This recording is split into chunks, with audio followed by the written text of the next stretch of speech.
तो भगवान के मन में यह ज्ञान विज्ञान की बात कहने के लिए बहुत इच्छा है। अब यह कैसे पता चलता है, इसका क्या लक्षण है? भगवान की इच्छा है। देखिए 7वें अध्याय में जो आरंभ किया है भगवान ने, अर्जुन के बिना पूछे आरंभ किया। 8वें अध्याय के प्रारंभ में अर्जुन ने कुछ प्रश्न कर लिए, उसके उत्तर दे करके 9वें अध्याय में फिर बिना पूछे शुरू किया। देखिए 9वें अध्याय का आरंभ भगवान की श्री भगवानवाद से शुरू है ना।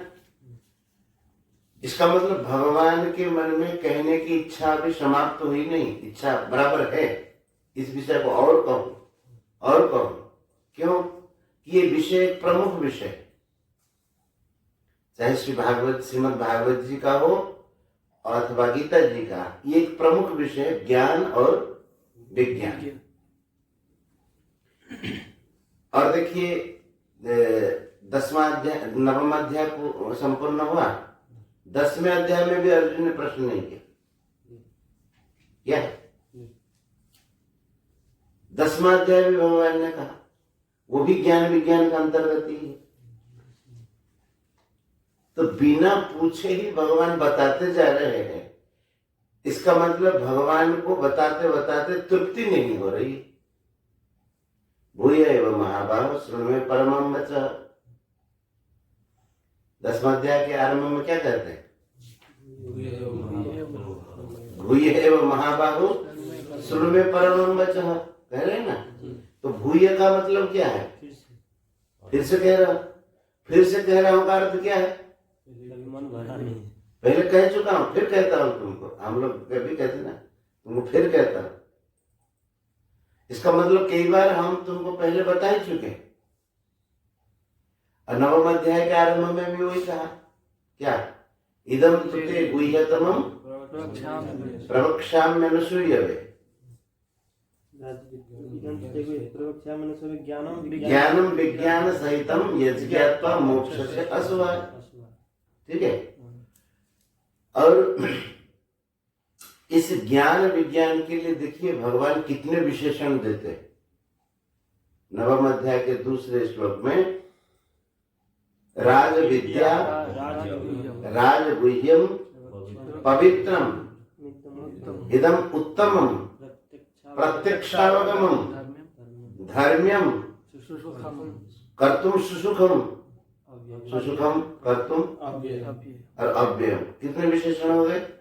पूरा श्लोक विशेषण ही विशेषण, 8-9 विशेषण होंगे। राज विद्या राजगुह्य पवित्रम उत्तमम 4 तो इधर हो गए, प्रत्यक्षावगमम 5, धर्म्यम सुसुखम कर्तुम है 6 और अव्ययम 7 हो गए। 7 विशेषण भगवान दे रहे, किसके लिए? ये ज्ञान विज्ञान के लिए। इदम तुते गुह्यतमं प्रवक्ष्याम्यनुसूयवे ज्ञान विज्ञान सहितम। तो इसका मतलब भगवान एक ही श्लोक पूरा विशेषण के लिए खपा दे रहे हैं।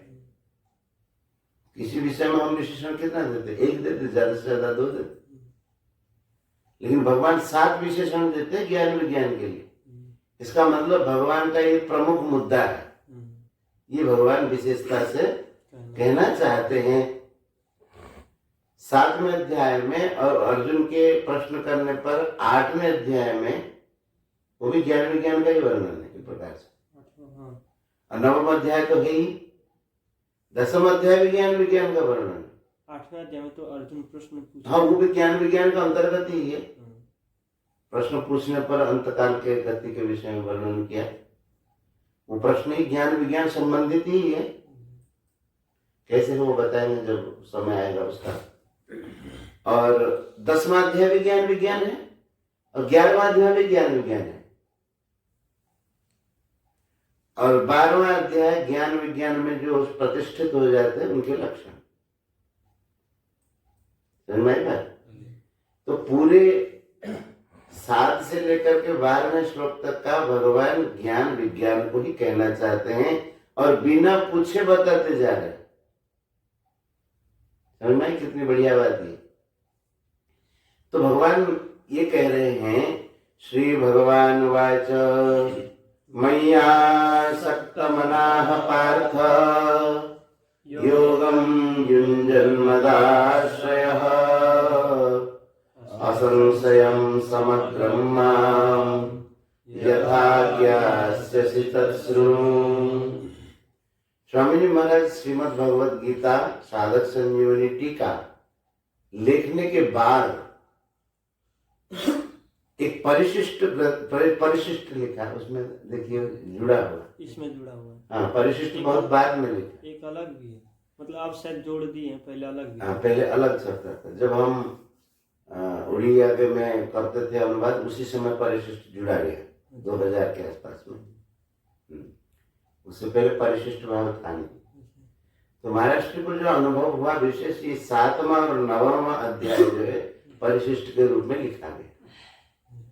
परिशिष्ट में जो अलग से जो प्रकाशित है वो 7वां अध्याय और 9वां अध्याय के अंतर्गत है दोनों।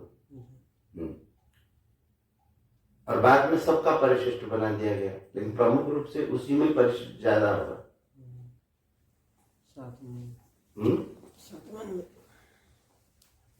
ऐसा मुझे लगता है, क्योंकि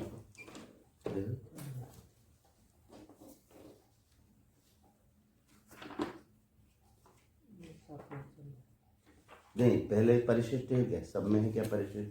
सब में नहीं। 7वां 9वां इसमें नहीं है। ये 7वां अध्याय के बीच में कहाँ पर? नहीं, 7वें अध्याय में होगा परिशिष्ट। ये परिशिष्ट है, ये परिशिष्ट है। उससे पहले देखो 6ठे अध्याय में ही, 6ठे अध्याय में कई विशेष बात है। नहीं, परिशिष्ट भाव नहीं होगा। 6ठे में भी उतना नहीं है हमारे है, लिखा है। हाँ, इसका मतलब सब में जोड़ दिया गया जो जो विशेष बातें आई महाराज जी, लेकिन प्रमुख रूप से थोड़ा थोड़ा है, बाद में उसको, लेकिन प्रमुख रूप से यही जो 2 अध्याय है, 7वां और 9वां अध्याय, इसी के ऊपर परिशिष्ट भाव लिखा गया। इसका मतलब महाराज जी का जो परिशिष्ट भाव लिखने का विचार रहा, इन दोनों अध्यायों को लेकर के अनुभूति विशेष समग्र। देखिए, इसी में ही बहुत बातें हैं। भगवान कहते हैं कि जो मय्यासक्त मना, मयि आसक्त मना, जिनका मन मुझ में आसक्त है, और मदाश्रय, जो मेरे आश्रय लेकर के, मेरे आश्रित होकर के योगम युंजन, योग का अभ्यास करते हैं। तो दोनों बातें कल इस विषय में हम लोग आलोचना किए थे। आश्रय भगवान का हो, लेकिन अभ्यास अपना रहे। ऐसा क्यों? मैं भगवान के आश्रित हूं ऐसा कह करके जो भगवान के प्रदत्त शक्तियों को नहीं लगाता है, भगवान उस पर प्रसन्न नहीं होते। एक कोई धनी आदमी जो उदार स्वभाव वाले किसी गरीब आदमी से कहा, उनके लड़की का विवाह था, लड़की बड़ी हो गई थी, तो धनी आदमी ने कहा कि तुम कुछ भी चिंता ना करना, मैं सब कर दूंगा। ठीक है, इसका मतलब क्या निकाले कि जो गरीब आदमी जिसकी लड़की बड़ी हो गई, वो वर पात्र भी देखने न जाए, विवाह के मुहूर्त भी निश्चित न करे, पंडाल भी न बनाए, लोगों को निमंत्रण भी न दे, क्योंकि धनी आदमी ने कहा मैं सब कर लूंगा। क्यों? इसका मतलब यही है। वो कहेगा कि धनी आदमी ने तो कहा कि मैं सब कर दूंगा, वो आकर के करेंगे ना। तो उन्होंने कहा कि मैं सब कर दूंगा का मतलब क्या है? धन की चिंता ना करो, इसका मतलब लड़का देखने ना जाओ, अब कोई उद्यम ही ना करो, इसका मतलब ये तो नहीं है। क्या? तुम अपने कार्यों को संपूर्ण ढंग से करो, बाकी जो धन विषय की जो बातें, भाई धनी तो इसलिए उनका आश्रय लिया जाता है कि उनके पास धन है, गरीब इसलिए उनका आश्रय लिया कि भाई मेरे पास है नहीं। तो जिस विषय में तुम कमजोर हो उस विषय में मैं सहायता कर दूंगा, संपूर्ण चिंता ना करो, हूं मैं। इसका मतलब कभी ऐसा भी नहीं होता है उसके पास अगर 200 रुपया है उस रुपया को न लगाए। क्यों? धनी आदमी कहेगा देखो पास में 2000 रुपया जमा करके बैठा, यही नहीं लगा रहा है, तो उसके मन में भी देने की नहीं होगी इच्छा, नहीं। उनके पास के पैसे लग गए और पास में पैसा नहीं, लड़की का विवाह करना है, तो धनी आदमी तैयार होता है, हम बाकी करवा देते हैं। समझ में आएगी नहीं? इसलिए भगवान कहते हैं योगम युंजन और मदाश्रय, आश्रय तो मेरा रहे। क्यों? कि इसीलिए आश्रय मेरा रहे, नहीं तो अभिमान हो जाएगा, मैं योगाभ्यास कर रहा हूं, मैं से पतन होना शुरू हो जाएगा। इसलिए आश्रय तो मेरा हो, लेकिन ऐसा नहीं कि योग का अभ्यास न करे, ऐसा नहीं। एक श्लोक आता है भागवत में, येषाम शैव भगवान दयेदनंतः, जिनके ऊपर भगवान दया करते हैं। ठीक है, बोले दया भी किनके ऊपर करते हैं? सर्वात्मना श्रितपदो मपि निर्वेलिकम, वो सर्वात्म भाव से, निर्वेलिक भाव से, कपट रहित होकर के भगवान के आश्रय ले जाए। तो भगवान भी किनके ऊपर कृपा करते हैं? जो भगवान का आश्रय लेता है निष्कपट भाव से। कहते उसका क्या काम करते भगवान? ते दुस्तराम अतितरन्ति च देव माया, नाहं ममाहमतिधि स्वसृगाल भक्षे। कहते भगवान भगवत कृपा का प्रमुख यही फल है, ते दुस्तराम अतितरन्ति च देव मायाम, वे दुस्तर देव माया को तर जाते और उनके हृदय में, उनके मन में नाहम ममाहमतिधि, मैं और मेरा, स्वसृगाल भक्षे, स्व माने कुत्ता और सृगाल माने सियार, बिल्वा, इन दोनों के द्वारा भक्ष जो ये शरीर है, स्वसृगाल भक्ष शरीर है, मम और अहम मति न, उनकी मैं और मेरा बुद्धि नहीं होता, मैं और मेरापन शरीर के साथ उनका नहीं रहता है और दैवी माया को तर जाते हैं। ये भगवत कृपा का साक्षात प्रमाण है।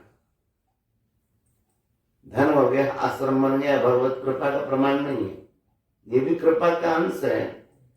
लेकिन भगवान अगर दया करते तो पहला काम वो होता है, ते दुस्तराम अतितरन्ति च देव मायाम मम माया दुरत्यया, है ना? हाँ, दैवी हेषा गुणमयी मम माया दुरत्यया, मामेव ये प्रपद्यन्ते मायाम एताम तरन्ति ते, जो मेरे शरण हो जाते हैं इस दैवी माया को वे तर जाते हैं। ये पहला काम है, भगवान के दैवी माया को तरना, ये पहला काम है भगवत शरणागत का। तो कहते हैं कि लेकिन भगवान दया भी किन पर करते हैं? सर्वात्मना आश्रित पद, जो भगवान के चरणों में सर्वात्म भाव से आश्रित हो जाते हैं, भगवान उन्हीं पर दया करते हैं। तो यहाँ कहते हैं योगम युंजन मदाश्रय, मेरे आश्रय लेकर के जो योगाभ्यास करते रहते हैं, योग का अभ्यास भगवत प्रदत्त शक्तियों से करते हैं, लेकिन आश्रय भगवान का। भगवान कहते इसमें कोई किसी प्रकार का संशय ही नहीं है। असंशयम समग्रम माम यथा ज्ञास्यसि तत्शृणु, जिस प्रकार से माम समग्रम यथा असंशयम ज्ञास्यसि, जैसे मुझे समग्र रूप से निस्संदेह भाव से वो जान जाते हैं, इस विषय को तुम सुनो। समझ में आई कुछ? जी, मैया शक्त मना मतलब योगी को भगवान में उनका मन लगे, आसक्त चित्त होना चाहिए। भगवान ही कह रहे, नहीं होगा तो ये बात नहीं होगी। देखिए पूर्व में जो हम लोग 6ठे अध्याय के अंत में क्या विचार किया पढ़े थे? योगिनाम अपि सर्वेषां मद्गतेनान्तरात्मना श्रद्धावान भजते यो माम समय युक्त तमा मता। ठीक, समय युक्त तमो मता। तमः मतः। हाँ, तो कहते हैं कि युक्ततम क्यों हुआ, बाकी योगियों से क्यों श्रेष्ठ हुआ? मतलब उनको कोई विशेष चीज मिलती है तभी तो श्रेष्ठ है। बाकी सब योगी हैं, योगाभ्यास कर रहे हैं और अपने अभिष्ट तत्व को जान जाते हैं, लेकिन जो मय्यासक्त मना और मदाश्रय जो है वे एक विशेष चीज को जानते हैं। क्या विशेष जानते हैं? भगवान कहते हैं माम समग्रम यथा ज्ञास्य से, मुझे समग्र रूप से जैसे जान जाते हैं। इसका मतलब बाकी आंशिक रूप से जानते हैं। प्रमाणित तो यही होगा व्यंजना के रूप में। जो मेरे में आसक्त मन वाले होते हैं, मेरे आश्रय लेकर के योगाभ्यास करते हैं, वो निश्चित रूप से निस्संदेह रूप से जैसे समग्रम माम असंशयम माम समग्रम, मुझे समग्र रूप से जैसे जान जाते हैं। कौन? जो मेरे आश्रित होते हैं और जिनका मन मुझ में आसक्त है, लगा हुआ है। इसका मतलब जिनका मन भगवान में नहीं लगा है और जो भगवान का जो आश्रय नहीं लेते फिर भी योगाभ्यास करते हैं, वे जानते हैं, लेकिन समग्र को नहीं जानते। समग्र को नहीं जानते अर्थात असमग्र को जानते हैं। समझ में आई नहीं बात? फिर बता दूंगा ना है। अच्छा, पहले थोड़ा सा समझा देता हूं कि समग्र है क्या, क्योंकि भक्ति योग का तत्व, कर्म योग का तत्व का जो एक तरीका वो था, एक बार समझाना पड़ा जोर से। अब वो भक्ति योग का तत्व ज्ञान विज्ञान है, इसलिए इस विषय को समझा देते थोड़ा, फिर समझ में आ जाएगा। तो कहते हैं कि असंशयम माम समग्रम, मुझे समग्र रूप से जैसे जान जाता है उसको सुनो। तो भगवान का समग्र रूप क्या है? देखो, इसी अध्याय के अंत में प्रकाशित किया है, 7वें अध्याय के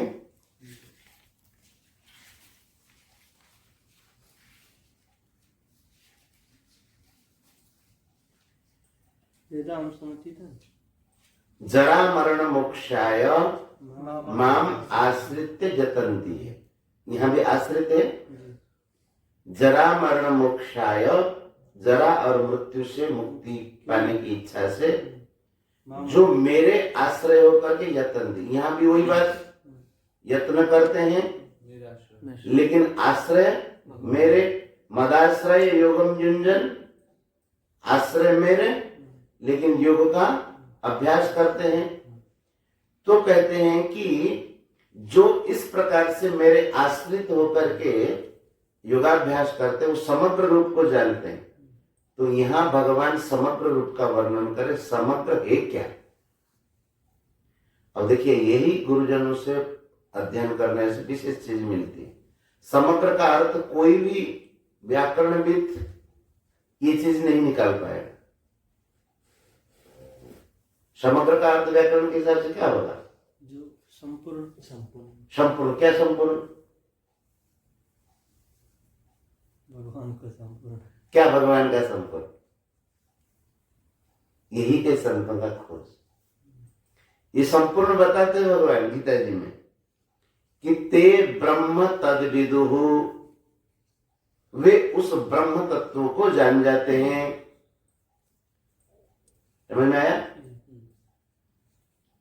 बाकी जो योगी समग्र को नहीं जानते, असमग्र को जानते हैं ना, तो इसका मतलब जो केवल ब्रह्म के उपासक हैं वो केवल ब्रह्म तत्व को जानेंगे।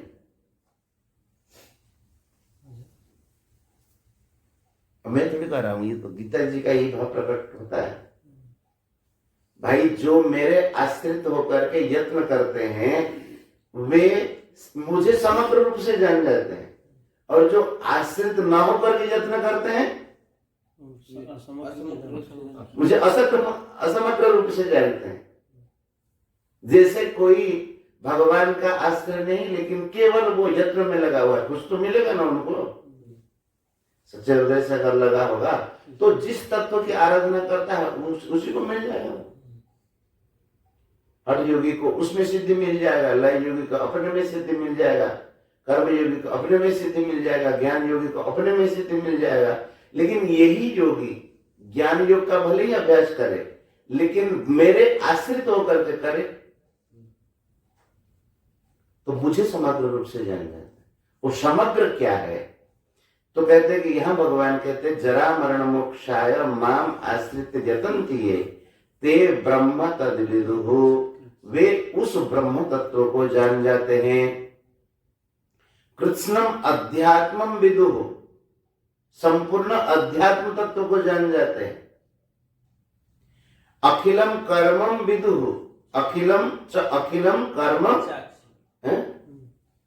कर्मम अखिलम कर्मम च विदु, अखिलम कर्मम विदु, संपूर्ण कर्म तत्व को जान जाते हैं। तीन नहीं और आगे साधि भूताधि दैवम माम साधि यज्ञम च विदु, स अधिभूत, अधिभूत को भी जान जाते हैं और अधिदैव को भी जान जाते हैं और अधियज्ञ को भी जान जाते हैं। उसके साथ साथ मुझे भी जान जाते हैं। अब प्रयाण काल में मुझको प्राप्त हो जाते हैं।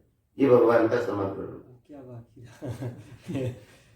संसार में इसके अलावा और कुछ है नहीं। अच्छा, अधिभूत किसको कहेंगे? अधिदेव, अधिभूत, अधियज्ञ, अधिभूत, अधिदैव और अधियज्ञ। और माम, माम मतलब भगवान श्री कृष्ण खुद कह रहे भगवान का सगुण साकार। कितनी बातों को जान जाते हैं? चार नहीं, ब्रह्म, अध्यात्म, कर्म, अखिलम, साधिभूत, अधिभूत, अधिभूत, अधिदैव, अधियज्ञ, अधियज्ञ और मां। बाद में हमको प्राप्त हो जाता है। अब मुझे प्राप्त हो जाता है। ये 8 चीजों का उनको बोध हो जाता है। यही समग्र रूप है। इसी को लेकर के प्रश्न किया भगवान अर्जुन ने, किंग तत् ब्रह्मा। भगवान ने तो संक्षेप में कह दिया। अब अर्जुन ने 8वें अध्याय में प्रश्न कर दिया कि महाराज वो ब्रह्म क्या है जिसको जान जाता है? किंग तत् ब्रह्मा किम अध्यात्मम किंग कर्मम पुरुषोत्तम। और वह कर्म क्या है? अधिभूतम च किम प्रोक्तम। अधिभूत किसको कहते हैं? अधिदैवम किमुच्यते। एक प्रश्न है। और अधियज्ञ कथम कोत्र देहेस्मिन्, इस देह में अधियज्ञ कौन है? और प्रयाण काल में मनुष्य आपको कैसे जान जाता है? इतना ही तो पूछे, इतना बस यही पूछे कि इसका खुलासा चाहते हैं अर्जुन। यही भगवान का समग्र रूप, सगुण निराकार, निर्गुण निराकार, सगुण साकार। कितने रूप है? एक तो निर्गुण निराकार ब्रह्म, एक सगुण निराकार, एक सगुण साकार और एक संसार, एक जीव और उनके कर्म तत्व। कितने हुए? मैं गिना नहीं, लेकिन 7 हो गए। और भगवान को कैसे जानता है? वो तत्व 8 तत्व हो गए। इसके अलावा और कुछ है नहीं संसार। है कुछ? अब बुद्धि लगा के थोड़ा देखिए, जैसे हम लोगों की तो बुद्धि क्या काम करेगी। अब संसार में अधिभूत किसको कहते हैं? अधियज्ञ किसको कहते हैं? और अधिदैव किसको कहते हैं? और भगवान के जो रूप है निर्गुण निराकार, जिसको ब्रह्म कहते हैं, वदन्ति तत्त्वविदः ज्ञानम यत् ब्रह्ममद्वयम् ब्रह्मेति परमात्मेति भगवान इति शब्दते। उन्हीं को ही ब्रह्म कहते हैं, उनको परमात्मा कहते हैं, उन्हीं को भगवान कहते हैं। ब्रह्म का मतलब निर्गुण निराकार परमात्मा का मतलब सगुण साकार, सगुण निराकार, और भगवान का मतलब सगुण साकार। ये भगवान के 3 रूप है। क्या क्या? निर्गुण निराकार, निर्गुण निराकार, सगुण निराकार परमात्मा और सगुण साकार, ये भगवान स्वरूप। ये भगवान स्वरूप। तो इसमें 3 तत्वों का वर्णन आ गया। और एक संसार में अधिभूत, अधिभूत मतलब अधिभूतम क्षरो भाव, जो परिवर्तन हो, जिसका विनाश हो, उसको अधिभूत कहते हैं। सारे संसार में विनाशी चीजें आ गई, ठीक है। अधिदैव उनकी देवता, प्रारंभ, अधिदैव को प्रारब्ध नहीं मिलेगा, देवता लिए। और अधियज्ञ मतलब निर्गुण निराकार, सगुण निराकार परमात्मा। अधियज्ञ है, अधियज्ञ हमें हाँ हाँ, देखो पकड़ लिया। अधियज्ञ अहमेवत्र देहस्मिन् मधुसूदन, देहस्मिन् नहीं, अधियज्ञ अहमेवत्र देहस्मिन् भरतर्षभ, देह देवव्रतांबर। हाँ, और अखिलम कर्म, अखिलम कर्म माने जीवों के जितने भी कर्म तत्व, तो उसको जान जाता है। और अखिलम अध्यात्म माने जीव तत्व को जान जाता है। और बचा क्या है? परमात्मा के 3 रूपों को जानता है, संसार के तत्व को जान जाता है, अधिभूत को, अधिदैव को जान जाता है, उनके देवताओं को, और अधियज्ञ भगवान के सगुण निराकार रूप को जान जाता है। हाँ, और जीव तत्व को तो जान गया, जीवों के कर्म तत्व को जान गया, और बचा ही क्या है? इसी को कहते समग्र। इसलिए भगवान ने कहा असंशयम समग्रम माम यथा ज्ञास्यसि तत्शृणु। जिस प्रकार से तुम मुझे निस्संदेह रूप से, मुझे मेरे समग्र रूप को जान जाओगे, उसको सुनो। ये किस योगी के द्वारा होगा?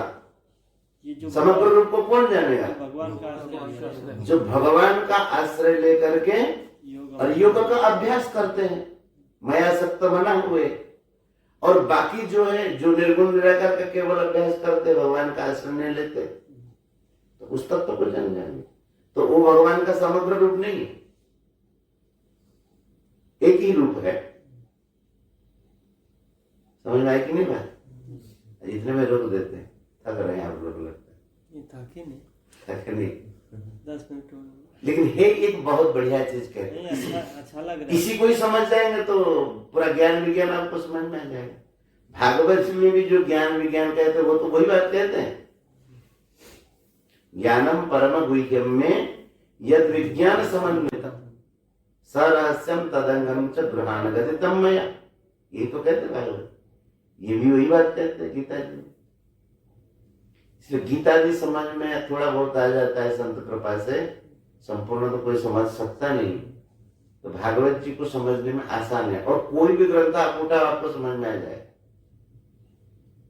राजा राम मिश्र गुरु जी तो वो बोले थे कि गीता जी एक, ये तो है ही, हमको पता था, बैठते थे तो बोले थे गीता जी एक ऐसा ग्रंथ है जिसको अध्ययन करने के बाद बाकी ग्रंथ अपने आप में आने लगते, बोले थे। और है ही, वो तो दिखाई देगा। अब कहीं कर्म तत्व को अगर समझना हो किसी ग्रंथ में, तो गीता जी में कर्म के विषय में कर्म अकर्म विकर्म इतना खुलासा किया है। किसी भी ग्रंथ में कर्म अकर्म विकर्म तत्व को समझना आपके लिए आसान, क्योंकि मूल तत्व तो यहाँ प्रकाशित कर ही दिया। क्यों? सहज हो जाएगा। ज्ञान विज्ञान तत्व को समझना है तो गीता जी में भाई तीनों युगों का तो वर्णन है ना। और ज्ञान योग का वर्णन समझना तो गीता जी में ही, क्षेत्र क्षेत्र की विभाग योग, गुणत्रय विभाग योग, और योगास्त्रयो मया प्रोक्ता नृणाम श्रेयो विदित्सया। भगवान कहते हैं मैं तीनों योगों का मनुष्यों के कल्याण के लिए कहा हूं, ज्ञान कर्म और भक्ति। नोपायो न्यत्र कुत्रचित, इसके अलावा और कोई उपाय नहीं है। इसका मतलब बाकी जितने छोटे छोटे छोटे छोटे योग निकलते हैं, योगी निकलते हैं, सब इन्हीं योगों के अंतर्गत ही होंगे। किनके? ज्ञान, कर्म और भक्ति इन्हीं के अंतर्गत होंगे। उसमें थोड़ा थोड़ा भेद करके, जैसे बहुत सारी चीजें उसमें थोड़ा सा लेकर लोगों को दे दिया। इसीलिए भगवान कह रहे इन तो तीनों योगों के अलावा और कोई उपाय नहीं है। समझ में आएगी नहीं? तो मतलब इन्हीं से ही संपर्कित होंगे, चाहे वो कर्म योग से होंगे, चाहे ज्ञान योग से होंगे, अथवा भक्ति योग से होंगे। समझ में आए? अब इन तीनों का गीता जी में भरपूर प्रकाश। हाँ, अब ये समझ जाइए, इन योगों के विषय में धारणा हो जाए तो हर ग्रंथ में तो यही बात तो कहते हैं। और कहते क्या भाई? जीव तत्व का वर्णन करेंगे, अथवा परमात्मा तत्व का वर्णन करेंगे, अथवा जीवों के कर्म तत्व का वर्णन करेंगे, और कर्मों से कैसे निकलेंगे इसका वर्णन करेंगे। और क्या वर्णन करेंगे? जगत, जीव और परमात्मा, इन तीनों का जो वर्णन करेंगे। अब व्यास जी महाराज जी जब समाधि में स्थित होकर के भागवत रचना किए तो यही तो देखे, अपश्यत पुरुषम पूर्वम मायाम च ततपाश्रयम्। परम पुरुष परमात्मा का दर्शन किया, माया तत्व को देखा, जीव तत्व को देखा। जीव त्रिगुण से अतीत होने पर भी त्रिगुणों में फंस कैसे जाता है, इस तत्व को देखा, और कैसे निकलेगा, इस तत्व को देखा। तो ये तो समग्र रूप के अंतर्गत सब कुछ आ ही रहा है। क्यों? इसलिए भगवान कह रहे हैं कि वे मेरे समग्र रूप को जान जाते हैं जो मुझ में आसक्त मना होकर के, मेरे आश्रय लेकर के यत्न करते हैं, क्योंकि उनको जनाने का दायित्व जो है मेरा। और भगवान ने गीता जी में ये भी कहा, मच्चित्ता मद्गत प्राणा बोधयन्तः परस्परम् कथयन्तश्च मां नित्यं तुष्यन्ति च रमन्ति च तेषां सततयुक्तानां भजतां प्रीतिपूर्वकं ददामि बुद्धियोगं तं येन मामुपयान्ति ते तेषामेवानुकम्पार्थ अहम् अज्ञानजं तमः नाशयाम्यात्मभावस्थो ज्ञानदीपेन भास्वता। भगवान जो कितना सुंदर कह रहे हैं कि जो मच्चित्ता होते हैं और मदगत प्राण होते हैं, और भगत लोग आपस में मेरी कथा कहते सुनते रहते हैं, बोधयन्तः परस्परम कथयन्तश्च मां नित्यम तुष्यन्ति च रमन्ति च, आनंद में संतुष्ट रहते हैं और आनंद में विहार करते हैं। भगवान कहते हैं मैं उनको क्या क्या देता हूँ? बुद्धि योग। बुद्धि योग किसको कह रहे? बुद्धि योग मतलब ज्ञान योग। एषा ते विहिता सांख्ये बुद्धिर योगे त्विमां शृणु। कर्म योग। बुद्धि योग मतलब कर्म योग है। क्या आप लोग भूल जाते, पढ़े नहीं हो? दूसरे अध्याय में एषा ते विहिता सांख्ये, इस सांख्य योग को मैंने सांख्य अभिहिता, इस समत्व को मैंने सांख्य योग की दृष्टि से कहा। सांख्य योग मतलब ज्ञान योग। और बुद्धि योग तिमाम सुनो, अब बुद्धि योग से सुनो। बुद्धि योग माने कर्म योग, ध्यान से याद रखना, यही तो विवेचन की विशेषता है। अब बुद्धि योग को ज्ञान योग कर देंगे तो गड़बड़ा जाएगा क्या? हम सोचे बुद्धि से तो ज्ञान ही होगा। ना ऐसे आपके समझने से नहीं हो रहा है। तो इसलिए कहते व्यवसायत्मिका बुद्धि, कर्मयोग का पूरा प्रकरण है। जो कर्मयोग से सिद्ध कैसे होते हैं, स्थित प्रज्ञ का आदि आदि, वो कर्मयोग का ही पूरा प्रकरण है। इसलिए कहते ना दूरेण ह्यवरम कर्म बुद्धि योगा धनंजय। कर्म जो है बुद्धि योग से निकृष्ट है। तो बुद्धि योग क्या है? कर्म योग। कर्म योग से कर्म दूर से निकृष्ट है। सकाम कर्म तो ये तो बुद्धि योग का प्रयोग है। इसलिए बुद्धि योग का मतलब कर्म योग अथवा निष्काम कर्म। ठीक है, फिर भूलना नहीं। तो यहाँ भगवान कहते ददामी बुद्धि योगम तम, मैं उनको बुद्धि योग प्रदान करता हूं। बुद्धि योग मतलब भगवान कहते कर्म योग से उनको सिद्ध कर देता हूं। कर्म योग का तत्व में उनको ज्ञान हो जाता है। और ये न मामोपयांत वो मुझे जिससे प्राप्त हो जाते हैं। और तेसाम एव अनुकंपार्थ अहम अज्ञानजम तमः नाशयाम्य आत्मभावस्था, उनके अंतःकरण में विराजमान मैं उनके अज्ञानजन्य तम को नष्ट कर देता हूं। इसका मतलब ज्ञान योग से सिद्ध कर देता हूं। अब मुझे तो प्राप्त होते ही, उनका भक्ति योग तो अपने पास है उनके, तो मुझे तो प्राप्त होते ही है। साथ ही साथ ज्ञान दीप से उनके अज्ञान को नष्ट कर देता हूं, मतलब ज्ञान योग से सिद्ध कर देता हूं, कर्म योग दे देता हूं। भगवान कह रहे कि तेसा में अनुकंपा को वे से नहीं चाहते कि हम ज्ञान योगी बन जाए, ज्ञान योग से सिद्धि मिल जाए, कर्म योग का बोध हो जाए, हमें वो नहीं चाहते। अब उन्हीं के ऊपर कृपा करता रहता, अनुकंपा। कोई भगवान कह रहे कि वो तो चाहते नहीं, आप क्यों देते? तो भगवान कह रहे इसलिए देता हूं, मेरा भगत को कोई कह दे कि इनको ज्ञान आता ही नहीं तो ये मुझे बड़ा दुख हो जाए। वो तो मेरे भक्ति में लगे हुए। अब कोई कह दे अरे ये तो भगत है, इनको ज्ञान से कोई आता थोड़ी है। भगवान बोले कि वो मुझे कष्ट होगा, इसलिए ज्ञान से उनको टनाटन कर देता हूं। कर्मयोग का भी उनको बोध करा देता हूं। ऐसा कोई नहीं कि इनको कर्मयोग के तत्व का ज्ञान नहीं। भगवान कहते कि नहीं, ऐसा नहीं, उनको सब विषयों का ज्ञान हो जाता है, वो मेरे समग्र रूप को जान जाते। इस प्रकार से भगवान कह रहे, यही रखते।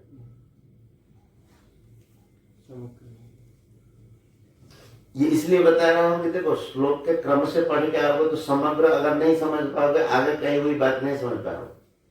इसलिए संपूर्णता से उसको बता दिया गीता जी में, देखो समग्र रूप ये यहाँ है, तो आपको समझने में अब आसान होगा। वो कहते हैं कि महाराज वहां पढ़ाते थे, यहाँ क्यों पढ़ा रहे? अरे वो उसके साथ संबंधित, जैसे यहाँ का सूत्र वहां लगा देते हैं ना, तो उसी प्रकार से ये भी। इसलिए गीता जी संपूर्ण कंठस्थ होने से बढ़िया समझ में उसको बात आती।